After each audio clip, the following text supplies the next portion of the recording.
Media star world के देश का आईना प्रोग्राम में आपका खैर मकदम है। मैं अनीस अहमद खान आपसे मुखातिब हूँ। महाराष्ट्र में बहुत कुछ चल रहा है, पल पल बदल रहा है। बिल्कुल वो कहावत पूरी हो रही है कि राजनीति पॉलिटिक्स में कोई चीज़ भी स्टेबल नहीं है, हरदम आती जाती रहती हैं। कल क्या हो जाए, एक घंटे बाद क्या हो जाए, तो यहाँ तो लग रहा है 5 मिनट बाद क्या हो जाए। अजित पवार ने इस्तीफा दे दिया, उसके बाद फर्नांडीज जो चीफ मिनिस्टर थे उन्होंने इस्तीफा दे दिया है, और अब फ्लोर टेस्ट होगा, उसमें क्या होगा क्या नहीं होगा वो तो क्लियर है। लेकिन पल पल न्यूज़ बन। लेकिन एक बात मैं बताना चाहता हूँ, ये सब गलती गवर्नर की होती है। गवर्नर जो भेजा जाता है उसको अपना जो है अथॉरिटी जो होती है उससे काम लेना चाहिए। एक हिंदी में लफ्ज़ आता है, विवेक से काम लेना चाहिए, अपने दिमाग से काम लेना चाहिए, अपने कॉन्शस से काम लेते हैं, वो नहीं लेते हैं। उसके बारे में बताता हूँ कि ये पहली बार नहीं हुआ गवर्नर के साथ ने ऐसा जो किया है, ये बहुत पहले से चलता आ रहा है। यानी मतलब देश में राज्यपाल यानी महामहिम जिसको कहते हैं, गवर्नर जो कंट्रोवर्शियल फैसले ले रहे हैं वो नए नहीं हैं। राज्यपाल के इसके का पद का विरोध, यानी राज्यपाल के जो कुर्सी है इसका विरोध बहुत पुराना है। समाजवादी नेता थे मधु लिमाय, उन्होंने तो इस पद को ख़त्म करने की सिफारिश भी किया करते थे वो अक्सर, कि इस पद को, इस पोस्ट को ख़त्म ही कर देना चाहिए। वो ये कहते थे कि राज्यपाल जो है, गवर्नर है, एक सरकारी हाथी है जिसमें बहुत सारा सरकारी पैसा बेकार में खर्च होता है। मधु लिमाय साहब ये अक्सर कहा करते थे। गवर्नर की ये जो महाराष्ट्र में हुई कहानी कोई नई नहीं है, आए दिन कोई ना कोई गवर्नर ऐसे दोहराता रहता है। ताज़ा मामला महाराष्ट्र का है, जहां गवर्नर जो भगत सिंह कोश्यारी ने नियम कायदों को ताक में रखकर एक किनारे रखकर चुपके से देवेंद्र फडणवीस को मुख्यमंत्री की ओथ दिलवा दी। और आप देखिए कि वहां पर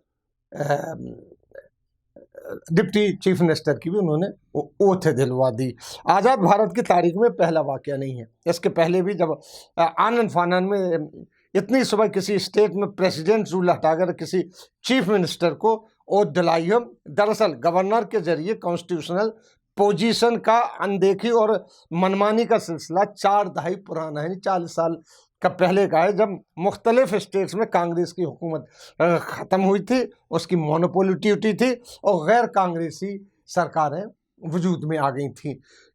जब इंदिरा गांधी ने इमरजेंसी लगाई, इमरजेंसी के बाद जो इंदिरा गांधी हारी, उसके बाद का ये शुरू हुआ था। और फिर इंदिरा गांधी के जो हत्या के बाद, मौत के बाद और ज़्यादा शुरू हुआ, क्योंकि फिर तो बहुत ज़्यादा टूट फूट, जगह जगह कांग्रेस की सरकारें नहीं, दूसरी पार्टियों की सरकारें होती थी। इन 4 दहाइयों में सेंटर में चाहे जिसका दल या गठबंधन या सरकार हो, सभी ने अपने विरोधी दलों को के राज्यों पर परेशान किया और गवर्नर भी इसमें खुशी खुशी शामिल हुए।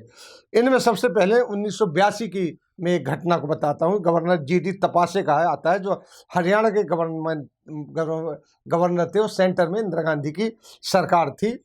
उन्होंने हरियाणा के देवीलाल के पास बहुमत होते हुए भी भजन लाल को शपथ दिला दी थी चीफ मिनिस्टर की। बाद में भजन लाल ने लोकदल से MLA तोड़े और अपनी कांग्रेस की सरकार वहां पे बना ली। यहीं से एक मुहावरा निकला था, आया राम गया राम। एक राम नाम के एक जो MLA थे, वो सुबह किसी पार्टी में होते थे, शाम को किसी पार्टी में, लिहाजा एक अखबारों ने मुहावरा दिया था, आया राम गया राम, वहीं से निकला था। इस सिलसिले में दूसरा नाम जो आता है वो है ठाकुर रामलाल का, जिन्होंने 1983 में 1983 में आंध्र प्रदेश के गवर्नर रहते हुए NT रामाराव को बर्खास्त कर दिया था। वो सिर्फ वो उनके तेलुगु देशम पार्टी थी, वो सत्ता में थी। लेकिन जब रामाराव अमेरिका अपना हार्ट का ऑपरेशन कराने गए, तो वो ऑपरेशन करा रहे थे, यहाँ उनको बर्खास्त करके N भास्कर राव की सरकार बना दी गई थी, जिसके पास काफ़ी उनका अपोजिशन हुई। NT रामा और इस तरह रामाराव सड़कों पे आ गए, दिल्ली आ गए, रामलीला मैदान में उनके साथ सारे जो विपक्ष के लोग भी आ गए, नेता आ गए। यहाँ तक हो गया था कि उनकी बीमारी का भी नहीं देखा और गवर्नर को इस्तेमाल किया गया था उनको। इसी तरह 1983, ये इंदिरा गांधी का ही ज़माना चल रहा है, इमरजेंसी की बात का, जगमोहन ने जम्मू कश्मीर में किया था। उन्होंने केंद्र के इशारे पर फारूक अब्दुल्ला की सरकार को गिराकर उनके बहनोई गुल मोहम्मद शाह को चीफ मिनिस्टर बना दिया था। ऐसे ही कुछ हुआ था। यानी मैं आपको ये कैटेगोरिकली बता रहा हूँ कि कहाँ कहाँ कब क्या क्या हुआ। इससे सिलसिले में 1989 का कर्नाटक के मुख्यमंत्री SR बोम्मई की सरकार के साथ भी किया गया था। केंद्र में राजीव गांधी प्राइम मिनिस्टर थे, ये उस वक्त किया, इंदिरा गांधी का और राजीव गांधी का, यानी कांग्रेस भी करती रही है सर।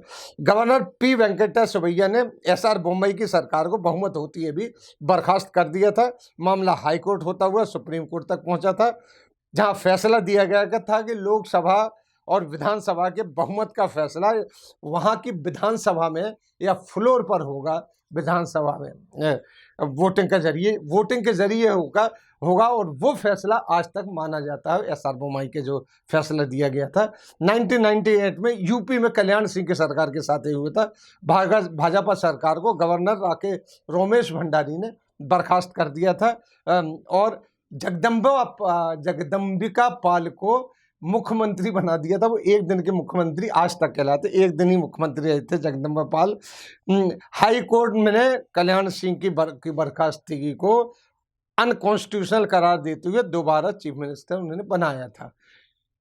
वहीं 1998 में बिहार की राबड़ी देवी सरकार को जब गिराया गया था, गवर्नर थे VC पांडे ने बर्खास्त कर दिया था 1998 और प्रेसिडेंट रूल नाफिज कर दिया गया था। वहां पे सेंटर में अटल जी की सरकार थी। प्रेसिडेंट रूल लोकसभा में पास होने के बावजूद राज्यसभा में पास नहीं हो पाया और राबड़ी देवी की सरकार को बहाल हो गई, यानी वो लोकसभा और राज्यसभा तक में पहुंच गया था वो प्रेसिडेंट रूल जो उन्होंने लगाया था। 2005 में झारखंड की बात बताएं, उस समय गवर्नर सिप्ते रजी थे ने माइनॉरिटी में रहते हुए शिबू सोरेन की चीफ मिनिस्टर की शपथ दिला दी थी, पर बहुमत साबित नहीं हो सका। 9 दिन के बाद ही उनकी सरकार शिबू सोरेन की गिर गई थी। भाजपा के अर्जुन मुंडा चीफ मिनिस्टर हो गए थे।